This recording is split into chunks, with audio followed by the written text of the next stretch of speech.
All right, here we are. Welcome back to GBEN, Independent Consulting. We've just kind of given a little bit of a background on independent consulting, and we're looking at our results right now, where most of us are in the process of starting or have recently started a consulting practice. We do have one lonely, brave soul who just said they're here because they're lonely, and perhaps that's Rocco if he's here.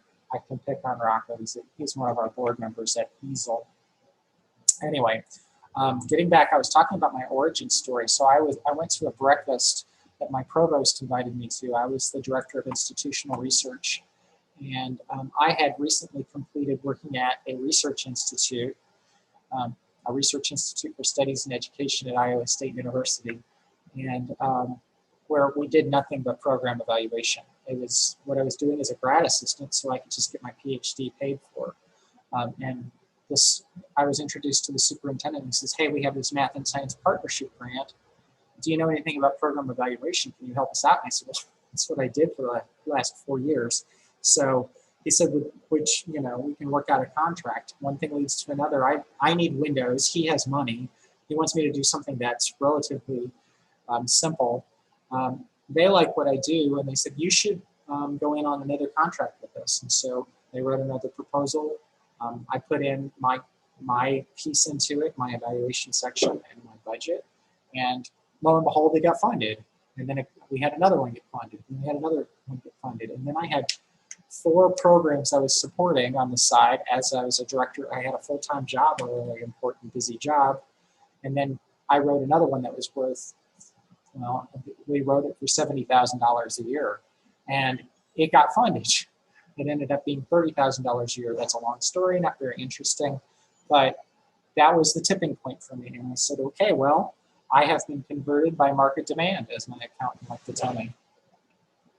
And that's kind of how I got started. And so I developed myself completely around the math and science partnership grants that school districts would receive or community areas would receive to implement professional development of teachers.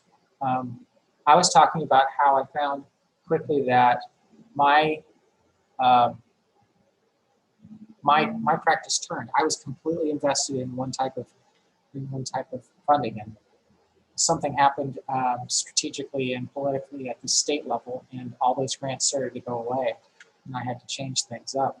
So, but anyway, fast forward to 2020, I have a staff currently right now of three additional people, so 4 of us. I've got a grad assistant, I've got a program director, a full-time consultant, myself, and then yesterday we agreed to hire a new consultant half-time. And I woke up this morning at 5 and didn't want to wake my wife, and I pulled myself under the covers and I looked at my phone and I started looking at Indeed, because we posted a job yesterday on Indeed, and we have all these applications showing up. So that's kind of the life that's my life. That's my experience as a program, as a owner of a independent consulting practice. Now I want to give a little special recognition to Laura Kane. These sessions that I do, she's usually, when we do them in person, she's my co-pilot, and we have a great time. I also want to make a point to say Gail Barrington was the originator of all these programs. She helped develop them over 20 plus years. She did all the pre-conference workshops, both the intro and the intermediate workshops. And as a result of many years of that, she wrote this book called Consulting Startup and Management. You can find it on Amazon and sagepub.com. And it is the basis for a lot of what we talk about, things that I'm going to talk. There's going to be a worksheet that we look at in a little bit. And the worksheet. Oh, Kelly, by the way, can you share that link if you have it, so people can see the resources? Otherwise, I'll find it in just a second. Yeah, I'll send it. Thanks, Kelly. Awesome. Just put it in the chat. Anyway, so Gail developed that worksheet, and she's kind of a bit of the godmother to all of us in the independent consulting practice. She won, I forget what the award was, but one of the major awards at AEA just for her contributions to evaluation based almost exclusively on her work in independent consulting.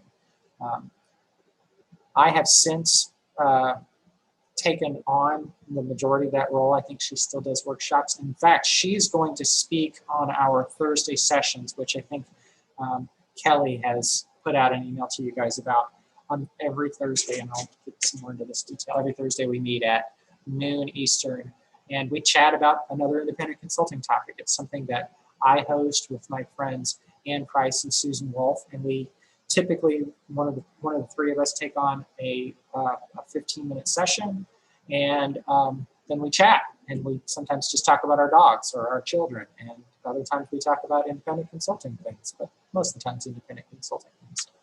I do want to point out, I'm going to do a little plugs here. If you are an AEA member, which I encourage you to be, we have this fantastic group called the Independent Consulting Topical Interest Group. You're going to hear me say ICTIG more than one time. That is an acronym for Independent Consulting Topical Interest Group, ICTIG. And that is our mascot. It is a guinea pig in armor. And I'm not sure I can explain why that's our mascot. It just happens to be. But it is a fantastic gathering of people who talk about independent consulting. And we have like a listserv through AEA called an e-group.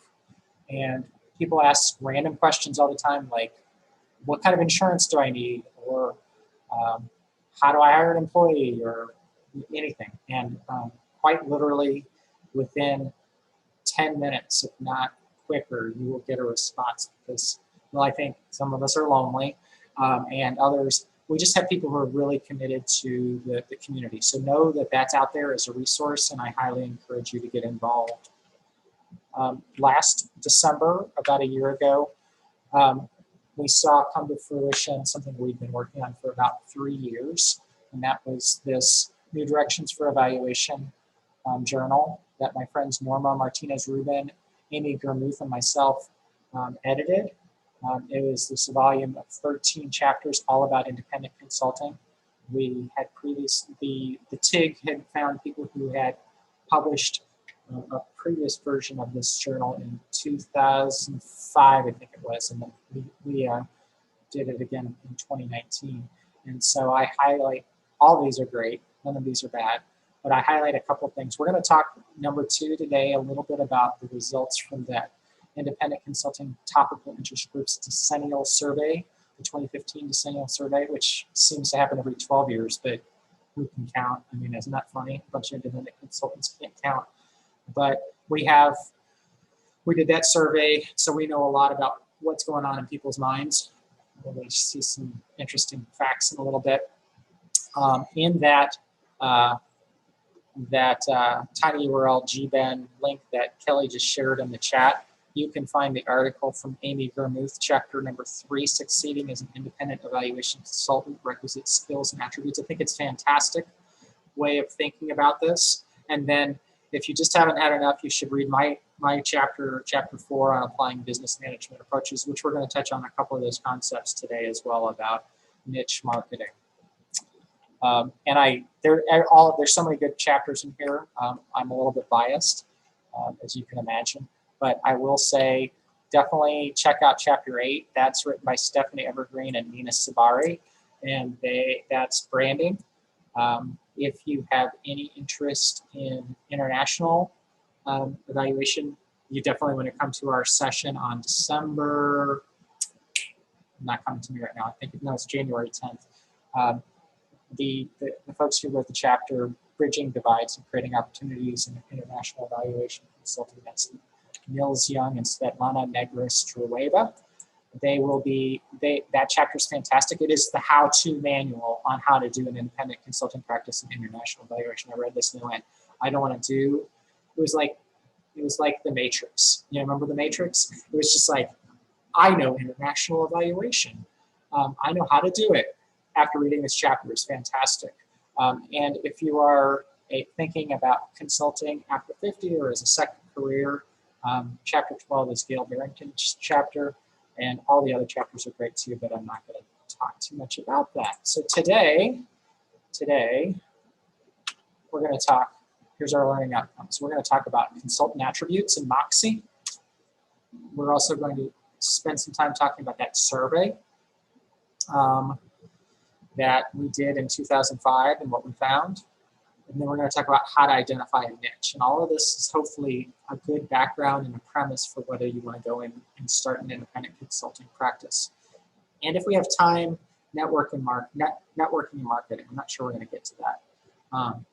We usually don't, but I'm an optimist. I got to tell you, if you're going to start a consulting firm, if you're a pessimist, you may not do very well. You got to be an optimist. You got to believe that there's always another project that you haven't discovered. You got to believe that it's just going to work out. And maybe that's the first piece in the consulting landscape. So who are consultants? Usually I stop and I give you that awkward pause and I stare at you until somebody starts giving me consulting attributes. But I will skip some of that awkwardness. We'll go right into it. So just looking at the dictionary, we're going to say it's somebody who's engaged in the business of giving expert advice to people working in a specific field. So for us, we're talking about, for the most part, program evaluation services or some sort of a data or research support services. Typically, we're talking about funded projects or projects that are, if we're internal evaluators or we're supporting like a large organization, it may be something that's not necessarily funded, but it's a big operation and we're brought in to assist with that. So, I mean, when you boil it down, we effectively sell knowledge, our skills and expertise, and for us, it's in applied research and evaluation. But really, that's everybody. But when you get down to it, we are entrepreneurs. We have small businesses.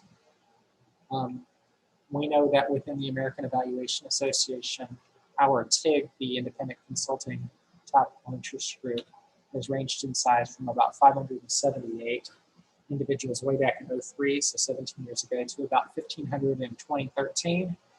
We usually sit around 1,000 people who identify with our TIG, which is one of the largest. Darn those DVR, data visualization people, and those nonprofit people, they're always a little bit bigger than us, but we are always kind of in the running for the largest TIGs.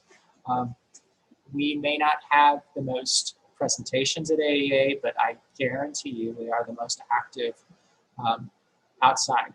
I don't know, maybe the STEM TIG's a little bit more busy. You know, they meet every 2 weeks. We're not quite that crazy. And they're at a point where they'll let anybody come in. In fact, I think they're having a happy hour today at 3 p.m. So if you have to leave to go to, 4 p.m. your time. So if you have to leave to go to do that, I understand. Here's a great quote straight from Annie Gurmuth's article.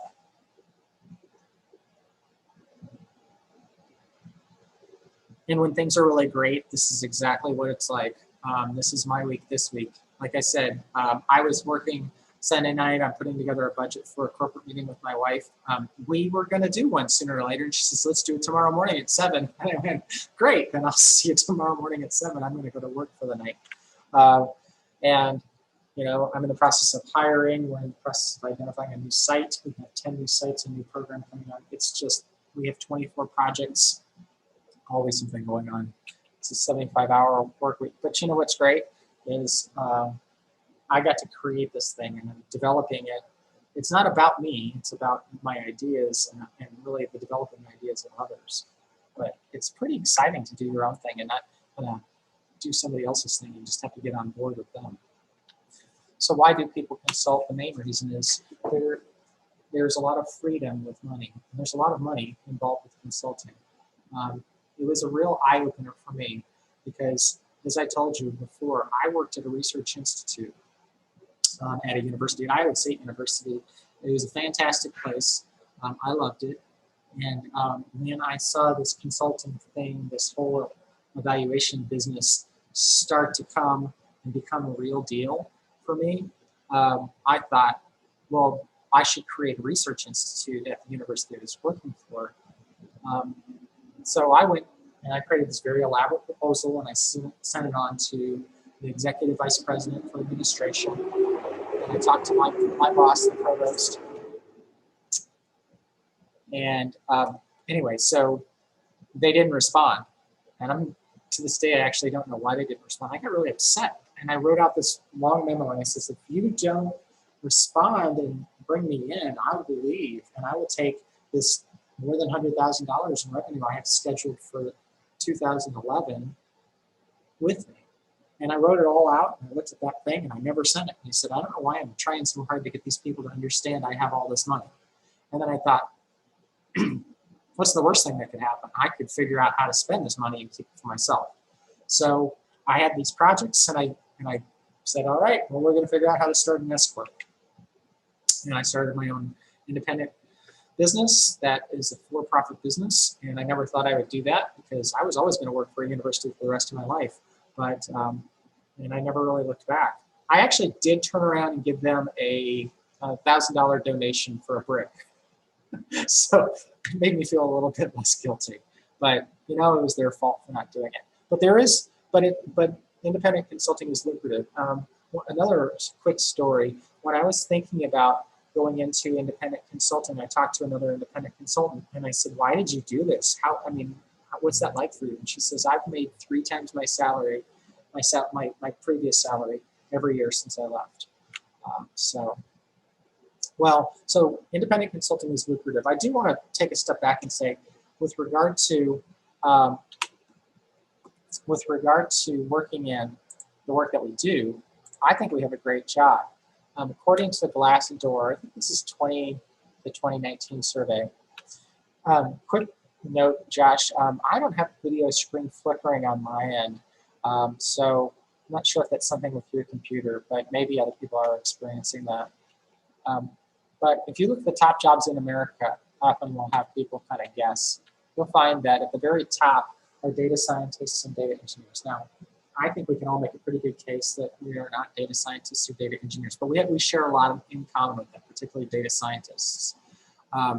Those data scientists are probably referring to people who are working on these like Facebook sites and things like that. That being said, we are data people, and data scientists is the top job in America. So we're in a good place to start with.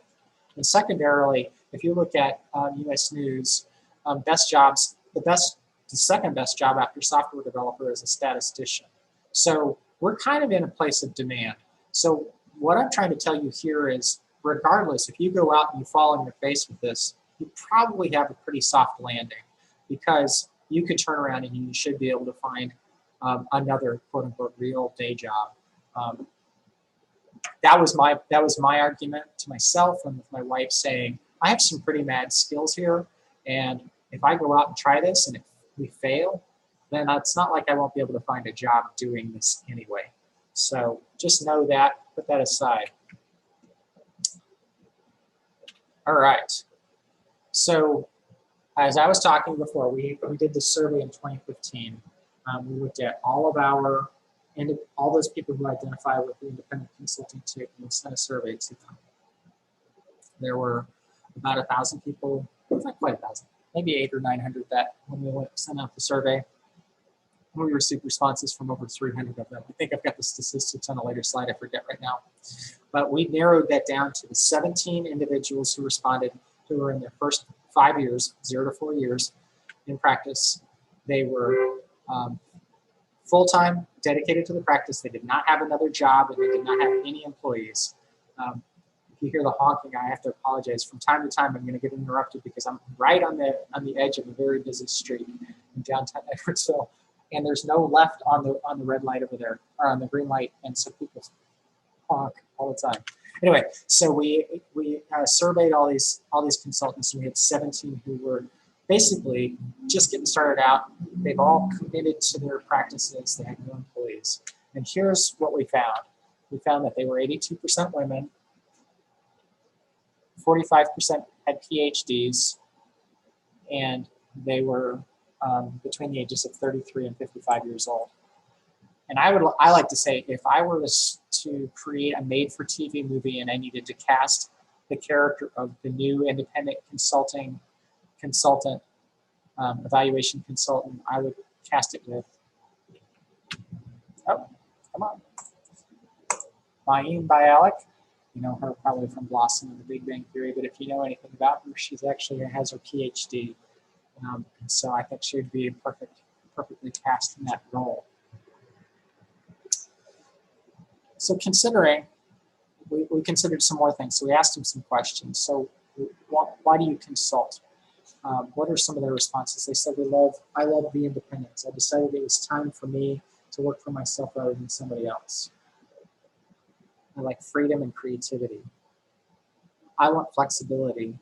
And I can tell you that in a non-COVID-19 situation, Tuesdays at lunch, I walk a block and a half down the road here, and I go to meet my 10-year-old daughter and we eat lunch together.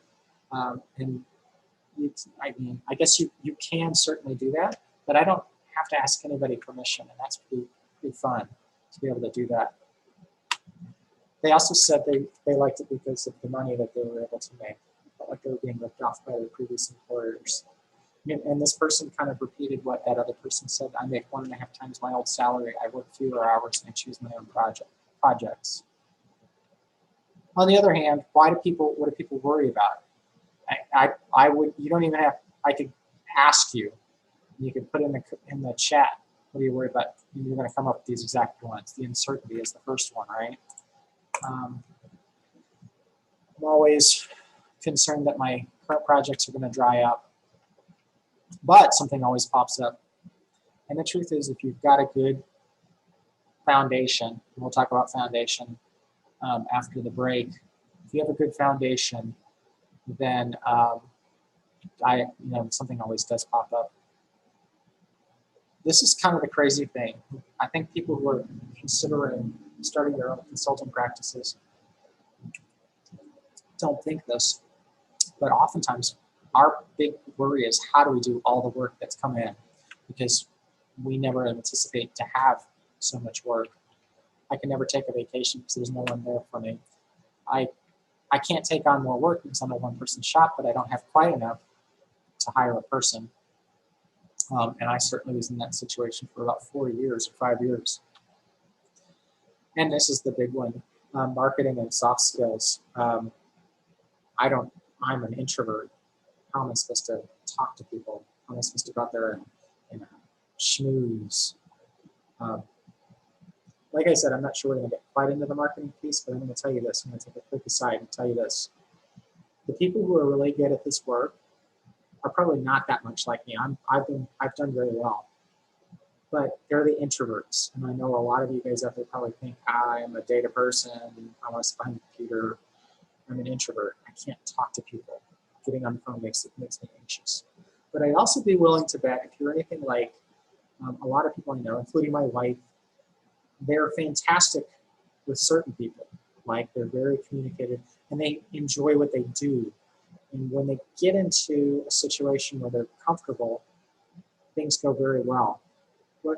What you don't realize is most of our marketing is not done to that stranger. It's done to the people we're already working with. If you ask, I don't have this as a slide or anything like this, but if you ask the people who've been doing this for a while, where do the majority of your work come from? You're going to say 90% of my work comes from my existing clients. And the other 10% overwhelmingly comes from friends of my existing clients. We're not going out and hard selling anybody. We're not calling people, cold calling people and saying, hey, I've got this evaluation project for you. Would you sign on the dotted line? There's no hard selling here. It really is soft skills. All right, this next slide. This is the slide that got me the most excited when I read Gail Barrington's first book, or her book. When I first read that, and I read the original survey. When you get started, what's the chances that I'm actually going to be able to make a go of this? Well, we asked people, how much revenue have you brought in? And of those same 17 folks, we saw that somewhere between 40 and 97,000 is where the majority of the folks were as far as revenue. And there's always weird anomalies. There's somebody who says 0, which means, they're just getting started and they're committed to it, but we're not really sure if they should be completing the survey.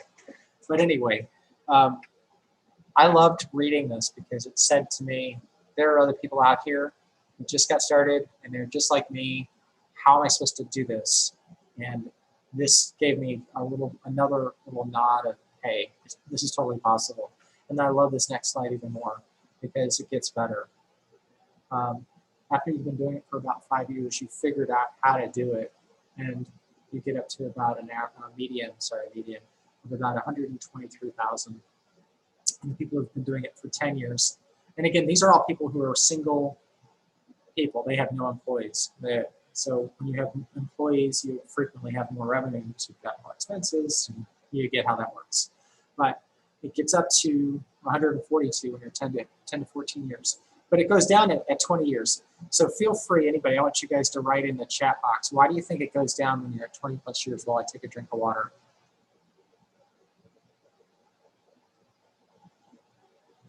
They lose the skills? Are they rusty? Feel free to type in the chat box. Working part-time, says Karen. Okay, come on.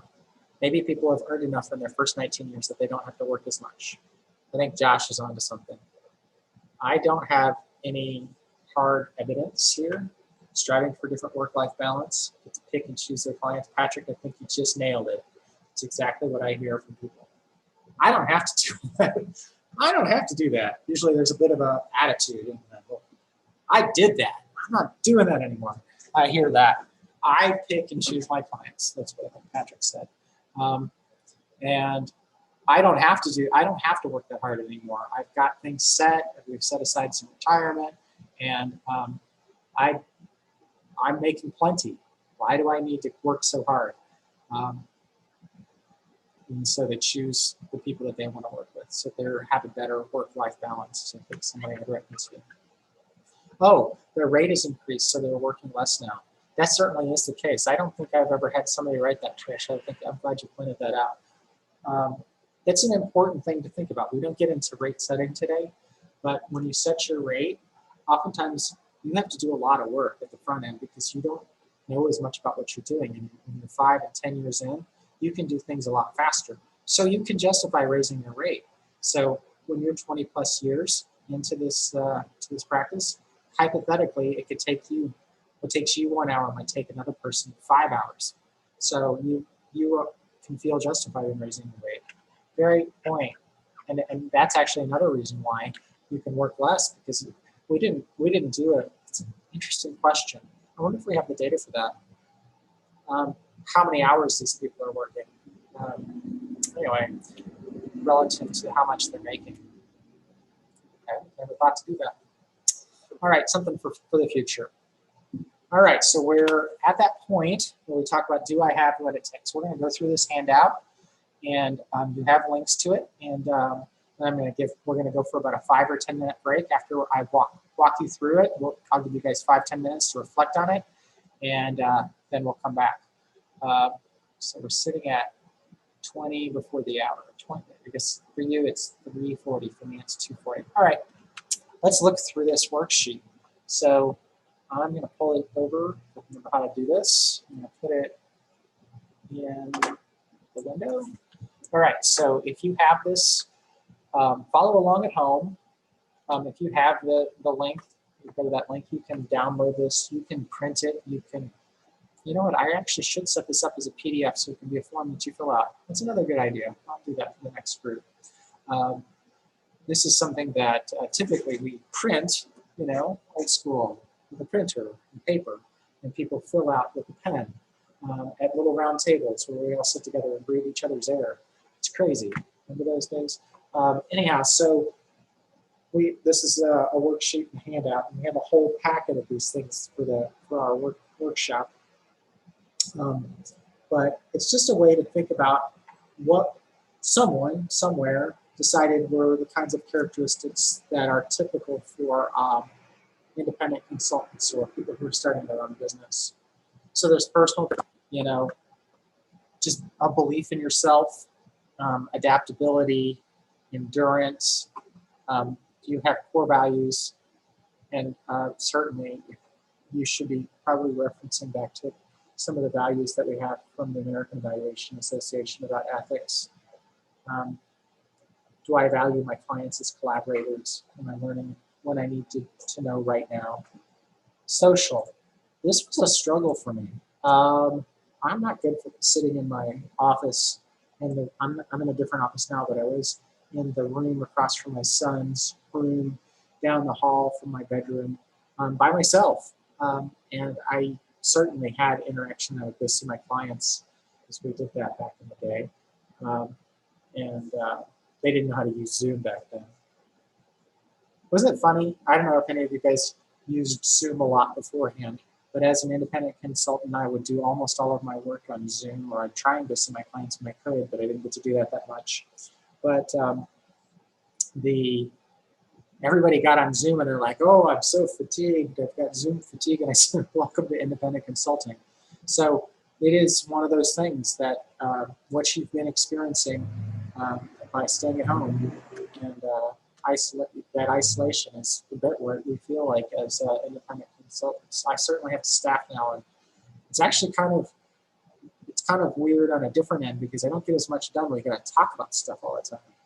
I got to process everything. I'm used to just going and sitting down and getting things done. Multitasking. Can I do several different things at a time? You heard my experience. That is typical. Can I send out invoices, pay bills, take care of office administration all at the same time? Resiliency. I mean, you've heard the references to ebbing and flowing. Well, that is our work, particularly in education consulting. There is a lot of work in late spring and summer, because that's when people are available and that's when data are available. And then oftentimes reporting happens through October. So we're over the hump, but I'm not, because I've got a whole other world of excitement going on right now. Do I have those consulting skills? Do I know how to improve my consulting skills? And do I know what I can sell? Do I effectively have a good tool belt to work from, right? I need a hammer and a wrench. Can I set up information meetings? So, all right, we're at 3:45 your time. I'm going to put myself on mute for a second and go grab something. Then I'm going to give everybody a couple-minute break, because we've been going hard and strong for about 45 minutes. But we're not going to take a lot of time, because I want to make sure I have enough time to answer questions. So we'll come back in 5 minutes. So feel free to take a look at that handout. And in the meantime, and when you get around to it, go ahead and fill out the poll. But I'm going to put myself on mute for a second here, and we'll come right back at 10 before the hour.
Okay, welcome back, everybody.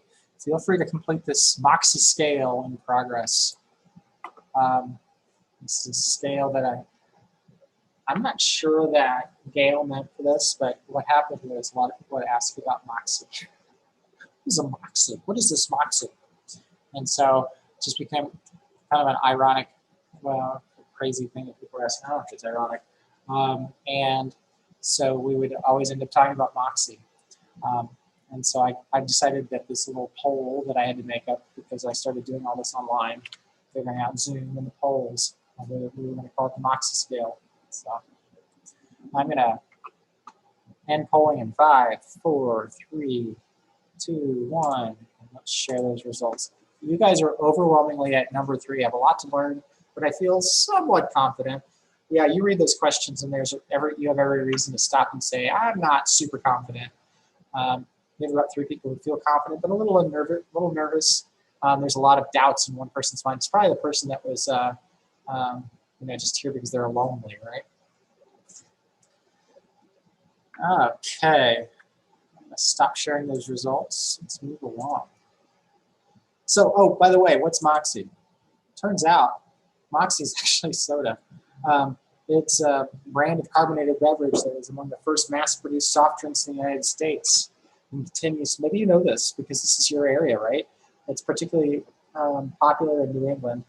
And this was funny because I actually presented the same session to the Atlanta people because while it was produced by the Moxie Beverage Company of Bedford, New Hampshire, it was purchased by Coca-Cola and produced in Atlanta. So I've had the whole Moxie experience. I've gone from Atlanta all the way back to the roots of Moxie soda in New England. I never knew that. I did point out, and I've just put this in the chat, if you have questions, thoughts, reflections, compliments, say them all in the chat. If I don't get to them right away, Kelly is staying on top of it, and she will make sure that we talk about them at the very end. And I actually have a bunch of frequently asked questions I'll make sure I hit if we don't have anything right away. Let's see here. All right, so let's talk about clients and services and competitive edge. Basically, what this is about is what is your niche? What do you think you can do? How do you know you want to do it? By show of let's say hands, but yeah, give me like a thumbs up if you've ever heard of this. Jim Collins, Good to Great. Let's see if I can find where you guys all are. Anybody heard of Good to Great? So Good to Great's this book by Jim Collins. It's actually, if you can believe it, it is the #1 business book of all time. And so it's served as a great reference for me and what I'm trying to do. And it's a good reference for all businesses, I think. In fact, it's a good reference for people. I just had a 17-year-old son of our program director, and he read a book, and he didn't read this book, and I sat and I talked to him about Jim Collins' concepts, which I'm going to talk about with you today. It's broken down into a research project that he did looking at very large corporations. Some of them involved like Walgreens and at the time Circuit City. And what they did is they took these this is late 1990s. They took these very successful businesses and they identified them as successful because they went along just fine with average profits, and then something clicked, just popped. And all of a sudden the results went straight through the roof. What are great results? Well, they're going to differ by the industry. But oftentimes it's like profit share or return on investment or something like that. All those kind of financial variables that say this is a fantastic business. Anyhow, they looked at these businesses. They said, well, what makes these businesses so great? Well, they were just good, and then they became great, which is the premise for the book, right? So they did a matched comparison, kind of really it's qualitative study, but they looked at different different corporations that were good and remained good. They were never bad. They were on the map. So I think for Walgreens, it was Eckerd's drug. So we'll just think about that, and I'll use references back to them. I can remember Walgreens because there's one right across the corner, right across the street from me here. But so they went back in time, and they were looking at whatever data they could find on Eckerd's drug and Walgreens' drug, and they looked at them next to each other, and they watched them through time, and then something flipped, and they wanted to know what that flipped, what it is that flipped, and Walgreens became this fantastic and left Eckerd's in the dust, right? I think they did this with Walmart. I can't remember who they compared to Walmart. Oh, it'll come to me in a little bit, doesn't matter. Well, they found these 6 components. And we're going to talk a lot about the Hedgehog concept today, but I want to give you a premise for this. So the first thing with these really successful businesses is that they have this level 5 leadership. So what's a level 5 leader?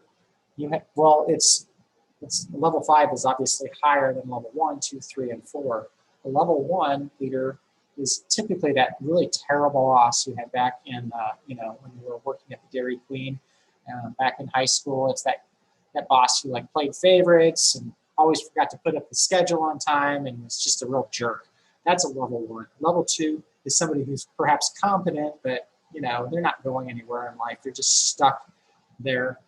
Continue up to level 4. Quite honestly, level 4 is the boss you want to work for. It's somebody who understands what they're doing. They're competent. They're doing a great job.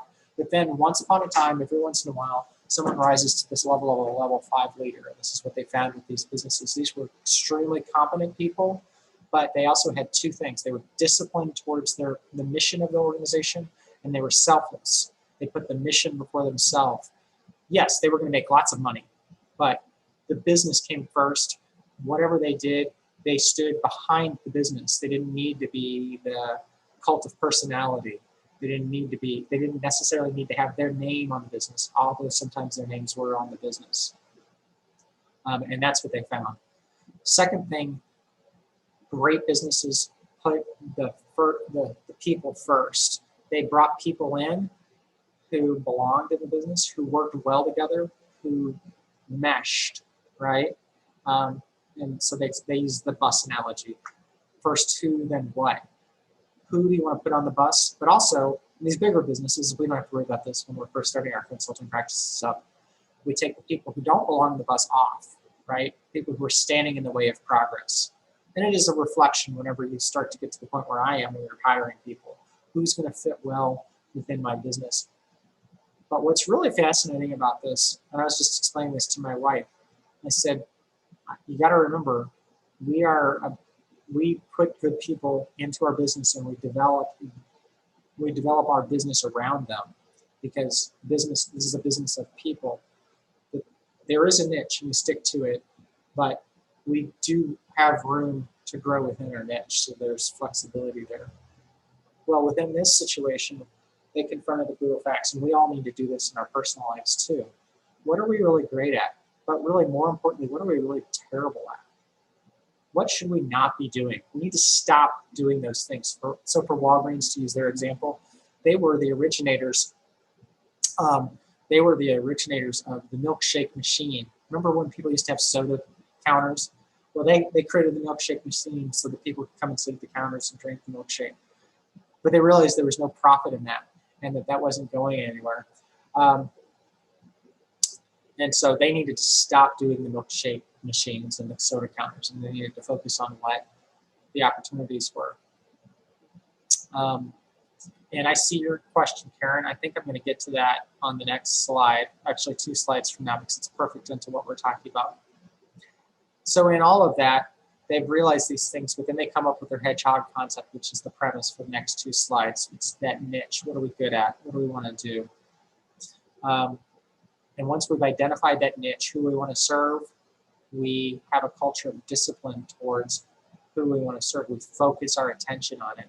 And through that, and after that, that's when you bring in your technology accelerator. So that technology accelerator could be anything. Back in the day, it might have been that really expensive machine that automated things, right? But for us in evaluation, often it is spending lots of time in doing learning about data visualization. I spent 8 years just kind of doing a pretty good job with Excel and Word. And honestly, I was, my clients thought I had fantastic reports, but we're really focusing in on data visualization and a lot with Tableau, Power BI, even Microsoft Excel, but Microsoft Excel interactive dashboarding. That's our technology accelerators in our business. But the technology, you can't put the technology before the people, before the niche. The technology needs to follow. So once upon a time, there was a company called drugs.com, which sounds really terrible now, but it was. It was an online drug marketer for prescription drugs. And they thought, well, we're going to put Walgreens out of business. Well, Walgreens said, we prefer to crawl, then walk, then run. That was their premise. We're not going to start by running. And that's what drugs.com was. But because Walgreens had the foundation and the understanding for who they were, and that's why they were able to be successful within that marketplace. And so this all exists within a flywheel, which is this reflective process of discipline. And so that's kind of the premise. This is the whole visual for Jim Collins Good to Great. And if you want to read more about this, it's also a chapter, my chapter. This is one of the pieces of that chapter, kind of going into this in a little more detail. All right. I was talking about a hedgehog concept. A little background on the hedgehog concept. So there was an essay by the philosopher Isaiah Berlin called The Hedgehog and the Fox, which is kind of the background to Jim Collins' considerations for this. And in that essay, we're talking about Archilochus, and he was writing about the pieces. The fox knows many things, but the hedgehog knows one big thing. And in this essay, there's a reference to how the fox darts from place to place. It's constantly moving about, where the hedgehog, again, knows one big thing. It moves in a very determined manner, moves slowly and purposefully. If it gets attacked, it stops and it walls itself up. Now, I talk about hedgehogs to my son, who's 13, and he says, but hedgehogs aren't slow. They run really, really fast, don't they? And I said, we're not talking about sonics. We're talking about the real thing. Which are, they're kind of like porcupines. But the fox doesn't have the capacity to stop and just focus. It moves around and darts it out really quickly. So that gives us focus on the 3 overlapping circles. To develop your hedgehog concept, to understand your focus, your big idea that you're going to commit yourself to, it's really important that whatever you're doing in life, and in business, in life, I tell college students this, try and think of 3 circles. First, you should be something you really love to do, that you're really passionate about, that you wake up thinking about, that you want to show up to work early for and stay late for, and you have to apologize to your spouse because you stayed late and I just couldn't get away. I'm just in the middle of this thing I'm so excited about. That's your passion. If you don't have that for what you're doing, you need to rethink what you're doing because it's not sustainable. You should equally be good at that thing, right? So hypothetically, we're all really great at those social research methods that are the premise for program evaluation. You should have some background for that. You should know how to run. If you're in a quantitative world, you should understand what a t-tests and p-values are, right? In a qualitative world, you should understand how to do interviewing and focus groups and how to analyze this data in a way that's with thematic analysis, right? You should understand naturalistic inquiry. These are things that you should be good at. You should not the sort of things that your clients are better. You should be able to walk in and be able to do these things. You should have that tool belt that I was talking about. But equally important, all those 2 things is where's the money? Sorry to use a Jerry Maguire reference. But you can't operate and be successful if you're not operating in an area where there's a lot of money, unless you're really, really, really, really, really good at this thing. And you'll have those opportunities. People be seeking you out. But that's the fraction of a 1% of us. we're not all Michael Quinn patents here. The majority of us are really good at what we do, but we're not writing the books, right? So what you need to be doing is thinking about focusing on all three of those. And if you find yourself in one of the other circles, it's not going to be sustainable. So I like to think about three unsustainable approaches. You've got what I call the hopeless art student. It's somebody who loves art. They actually may be really good at it, but they may not be very good at it at all. So they'll be sitting in that orange or blue circle. Because it's very difficult to be successful in those art disciplines. Hopefully none of you guys are artists and can all write me private messages and get really mad at me. But I think that oftentimes it's a hard life. If you want to be successful in independent consulting, you need to know where there's opportunity. And so that's also like the history of education evaluator. So once upon a time, they were teaching American history grants, and I always wanted one because I love American history. When I can't get to sleep at night, I recite the presidents in my head, and I added a 46th president in my head recently. But I'll start George Washington, John Adams, Thomas Jefferson. I'll do that. That's just how much I appreciate and understand history, and I've always wanted this. But there aren't any teaching American history grants anymore. These teaching American history grants have gone away. I also enjoy STEM, and that's where the money is. So if I was focusing all my attention after history education evaluation, I wouldn't have a job. I wouldn't be able to develop my practice.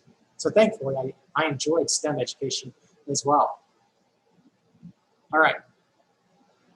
The other place that actually probably, if there's any unsustainable situation, one of the saddest situations to be in is to be really good at something where there's a lot of money, but no longer have the passion. So you're in that overlap of the green and the blue. And I call this the golden handcuffs, so the corporate lawyer syndrome. That's corporate lawyers, by the way, are the least happy employees out there. They're people who are really great at corporate law, and there's so much money in it that they just have lost it. This is a real book. I am not one who curses very often, but the book is called Bullshit Jobs. And the number one listed job in there is the corporate lawyer, because there's just a high incidence of alcoholism, divorce rates, unhealthy habits amongst those corporate lawyers. So you want to try and avoid finding yourself in that. I actually found myself in a pseudo version of that within my own consulting practice. I realized I lost a lot of passion for just the day-to-day evaluation, and I knew at that point I needed to find someone to come work with me, because I needed to switch out of working in my business and working on my business, meaning I needed to work on developing my business. All right, so let's keep going here. So you need to be focused on those three things. So the next piece is, once you know what that is, or you have a sense for what that is, and you're thinking about those overlapping three circles, you need to focus your attention. Now, in the book, Collins talks about this flywheel. He says it's a mechanical device specifically designed to efficiently store rotational energy, and since it resists rotation, has resistance, and once it gets started, it goes faster and faster. It's in your car. I don't understand any of that. I understand that Ferris wheels, though. If any of you have been to Chicago, you've probably made your way to Navy Pier, because it's where all the tourists go. And at the end of Navy Pier is this big Ferris wheel, and it's a place that my wife and I like to go and get on that Ferris wheel, hold hands, and we kiss at the top. It's really cute. Now, what I like to do is think about my consulting practice and its success based upon the speed of the Ferris wheel. And the way that Ferris wheel is going to be spun is by me standing there physically spinning it, like literally the entire Ferris wheel. And I would go up to that Ferris wheel, and to get that Ferris wheel, which represents Goshen Education Consulting spinning, I would have to go up and physically start moving it. And I know if I sat there on day one, actually, I wonder if I can do this. One of these days, I'm going to see if they can let me go up and push it. They probably won't get me close to it. But go up and start pulling on it and tugging, and maybe I can get it to move just a little bit. And with a little bit of energy, I'll get it to just kind of nudge a little bit. But if I continue to press at it and focus my attention as a hedgehog would towards its big thing, I can continue pushing at it, and it will start to go faster. And hypothetically, with time, this will go so fast that we'll all end up getting headaches. So I'm going to move on to the next slide. But the point in all of that is our Ferris wheels work, our wheels spin because we focus our attention. We're working in different directions. We forget to show up the next day and keep spinning that thing. At some point, it will spin on its own. I like this quote from Nikki Bowman. I think this also comes out of Amy McDermott's chapter. The important thing here is the word no. That you need to focus on what you can do and what you can't do. And if you aren't saying no as often as you are saying yes, you don't have to say yes to the really great projects. There's another book. I think it's at home. If I'm at home, it's at work. If I'm at work, it's at home. I can't remember where I put it. It's called The Pumpkin Plan. And it's this idea that if you want to grow a business, a successful business, you need to think like a pumpkin farmer. This was a little bit more relevant 2 weeks ago when we were in the middle of October. Anyway, to be a pumpkin farmer, a very successful pumpkin farmer, you grow one big pumpkin. You can't grow one big pumpkin by growing a bunch of small pumpkins. So if you want to grow that monster pumpkin, the kind that's at the state fair that weighs a ton, literally they do weigh like a ton, 2,000 pounds. I don't know, the big one, one that you'd have to load in the back of a special, truck. You start by getting really great seeds. And so this is obviously an example, but you get really great seeds, expensive seeds. So the example for us is we get education and understanding, and we become very good at program evaluation. We learn about data visualization, and we learn about writing good reports and communication and things like that. We engage in AEA. But the pumpkin farmer starts with great seeds, and he plants those seeds, and he cultivates the garden, and he goes and he pulls the weeds, and when it gets really cold and it's getting ready to freeze, he covers the plants and he loves them and cares for them. Well, each of those seeds is different kinds of clients, right? Some of them may be the clients in North Carolina, and the other ones are the ones that work in school districts, right?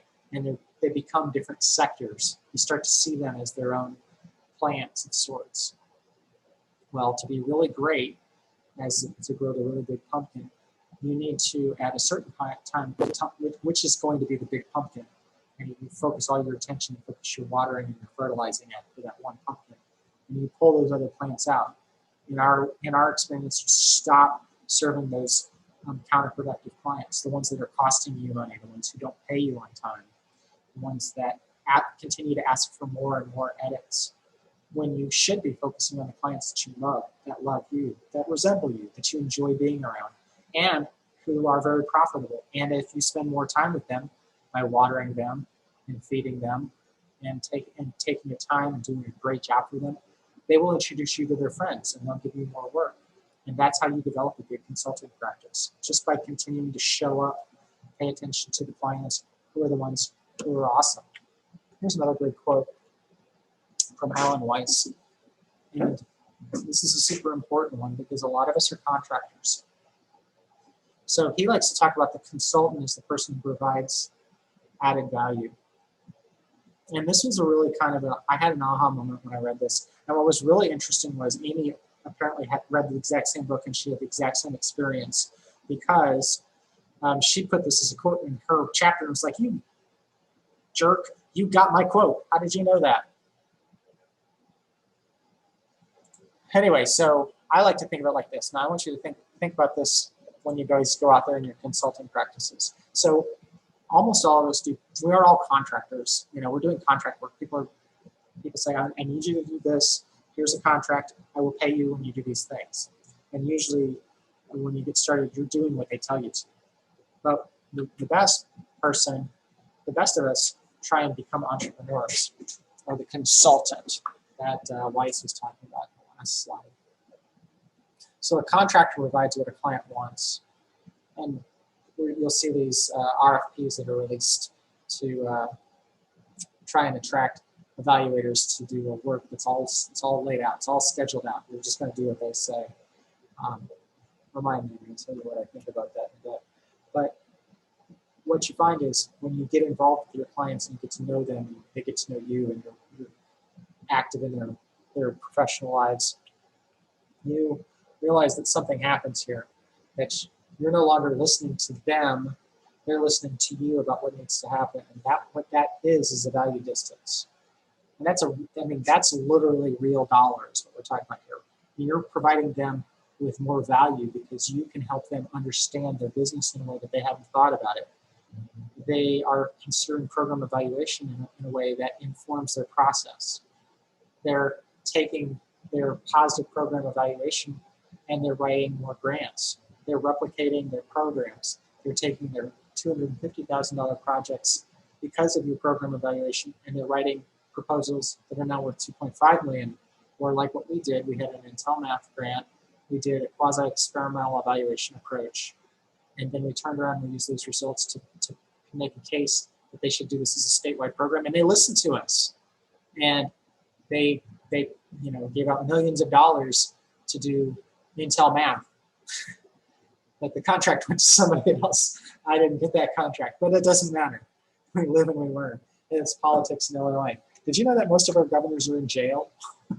So anyway, there's politics in Illinois. It does happen. But that's how we do these things. I will say that's how I helped my client. In fact, it's kind of an irony. This is ironic. I told my client to write this proposal for the STEM campus, the shirt I'm wearing now. You should write this. And she says, I don't know anything about military-connected school districts. And I talked to my military-connected school district. They said, we don't know anything about STEM camp. And I said, I know about all of them. And it turns out this is one of those few grants where you can actually write it as a for-profit company, and I am one. And there were 180 applications, and they funded 12, and I was one of the 12. And that was, I'm never going to count on that ever happening again. But we got lucky the one time. All right, we have handout number 2 here about niche. I think it's in here. Oh no, I don't have it. All right, well I'm gonna promise to put it into that. It wasn't included in this handout. It's effectively questions about the 3 overlapping circles, and then gives you an opportunity to think about it. So I'll make sure that handout gets into the shared drive that I sent to you guys earlier. But it's okay because we're at about a quarter after the hour, and we're supposed to go for another about 12 minutes. And want to give some time for questions. So based upon all of that, I'm going to put out I'm going to answer some questions, which I haven't done. Karen asked me a question I promised I'd get to, and I didn't do it. I'm going to put out another poll. I'm going to call it my niche scale. And I'm going to launch that poll, and we can start to talk questions while you complete this poll. How well do you know your niche? All right, let's see. Karen asked the question, in evaluation consulting, do people usually have a niche by sector or skill set or both? And I think the answer, I'd be willing to bet you can kind of guess this now. The answer is yes. I'm going to say it's an art form identifying, and it's an ever-evolving art form, because picking a niche is a bit like playing jazz while surfing. We're constantly adapting to our environments, right? You can imagine it's a different environment today than it was 4 years ago under a different administration, and I suspect it will be different in another year. There's been a lot of opportunities for me for military-connected schools, and there's been a lot of opportunity for rural folks, and I think that's because there was a lot of Republican push, which seems to be military and rural. And I suspect we might have a change coming. I'm not really sure. I can't tell you as far as the military is concerned. For me, that is bipartisan. Both Democrats and Republicans are excited about the military-connected kids. And so there's been opportunities there. I think that when you're in Boston, you can actually have more opportunity to be specialized because there's more opportunities. When you're in Southern Illinois, and by the way, I don't have a single project in St. Louis. I keep talking about having projects in St. Louis, but I've never crossed the Mississippi River. You find yourself doing more. You probably are not quantitative or qualitative, you're mixed methods. So I think it has everything to do with your environment. I did start by saying I want to be education, and I do believe in being as specific as you can be. There are people who are saying I'm a generalist. I will say this, at a certain point, whether you feel like you're a generalist or you need to focus in on your niche, you do have clients you enjoy working with who work with you well, and there are some who do not. And you need to focus on those who do. Use that idea of no. All right, let's see here. Niche. In the polling, 5, 4, 3, 2, 1. All right, so let me share these results. One person has no clue what their niche is. About 5 of you guys feel like it's coming together, but we get about 2, and then one person has got it figured out. Good job. Let's talk some more questions. All right. Oh, before I do that, I have a bunch of frequently asked questions. I'm going to give some more self-serving plugs.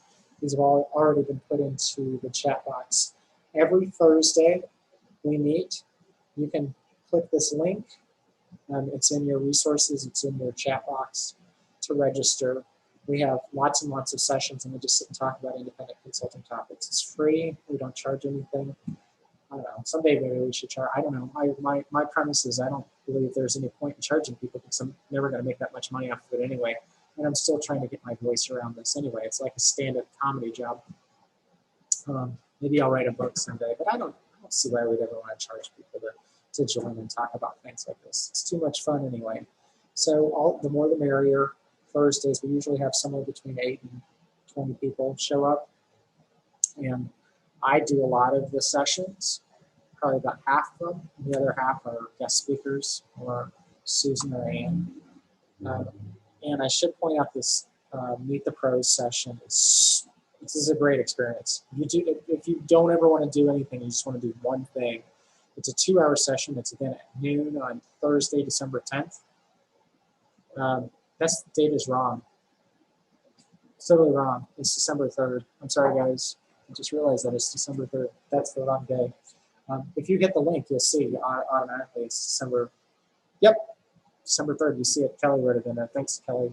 But the Meet the Pros, there are 8 successful independent consultants who break off into rooms.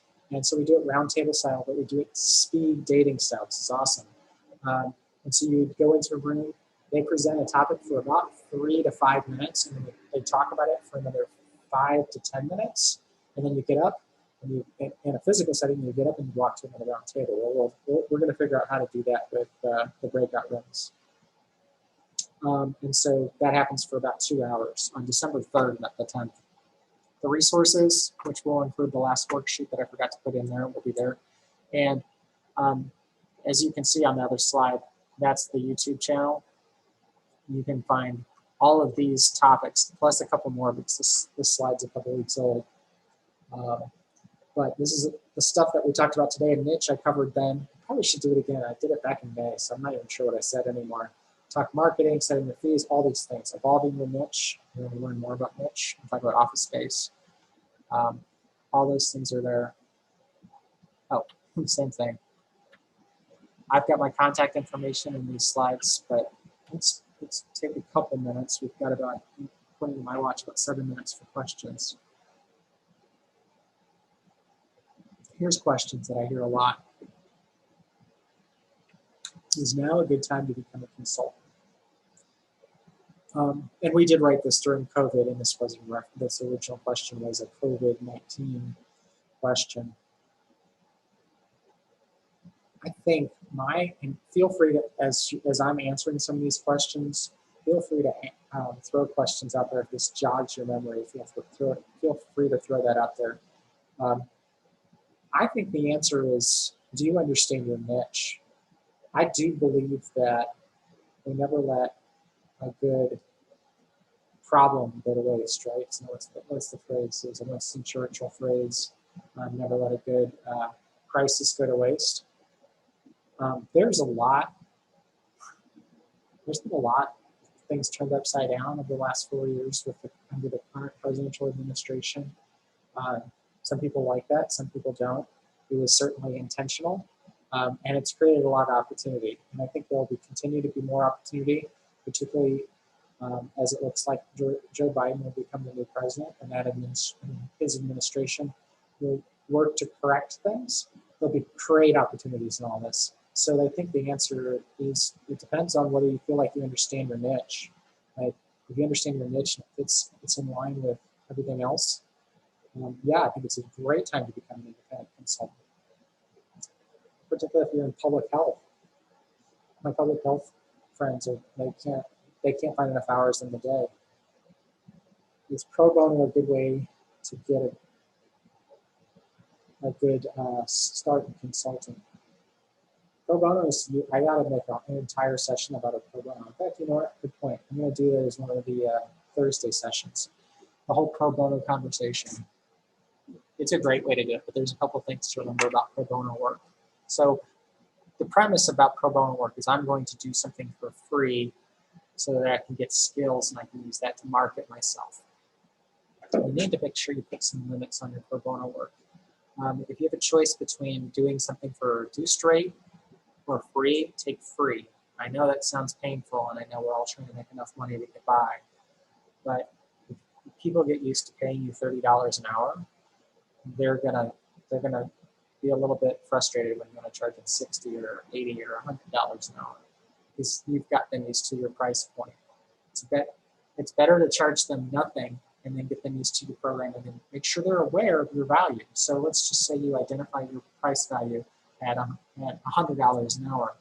So tell them you're going to do this project, outline for them a statement of work, and even have them sign a contract saying you're not going to charge them anything, right? So they're aware of your value. Then do a fantastic job, blow their minds. But also, this is the other thing, make sure it's not open-ended. Make sure it has an end date, right? When you go to try that little toothpick of chicken at the Chinese restaurant in the mall, they don't let you try as many pieces as you want. You only get one piece. So that same situation, put an end date on your work. Do a really fantastic job for them, particularly if you think that there's an opportunity to do more work. And even if they're not interested in taking you on, ask for some suggestions on how you can continue to do this work. So my example on pro bono was, I had some friends who I've been working with for a long time, and they came to me and they said, we want to do this survey. They said, we did this survey. This is even better. We did this survey on teacher shortage, because there's a lot of problems with teacher shortage in Illinois. People are just not going into the field. And anyway, we did the survey. We surveyed as many superintendents as we could get. We got 20% of the superintendents in the state to complete the survey, but we don't know how to do data analysis. And I looked at it and went, okay, this is a hot mess. But I turned it into something as usable as it possibly can be, and we presented it. And I did it pro bono because they had no money for it. But I also outlined all the ways I would have done it right. Well, they liked it, and the next year they gave me the contract to do the survey. And it's actually become a major piece of the work. We did about $100,000 a year to do educator shortage, and now a couple more surveys. And so we developed that relationship as a pro bono. Where originally started as nothing. How do I get started when I have no contacts or job leads? The typical way I would get started, if I had to start all over again, I would start by going to GBEN or EASL and just starting to ask people questions, set up informational meetings with other. This is what's crazy. In independent consulting TIG, those are your competitors, but they're also probably your best friends, the people who are going to root for you and help you out. I have a belief that if you understand your niche well enough, then there's no limit to the amount of work you can do. And frankly, it's as much work. I mean, I continue to find new opportunities. All right, I'm at 329. And the last question is DBA, sole proprietor incorporation.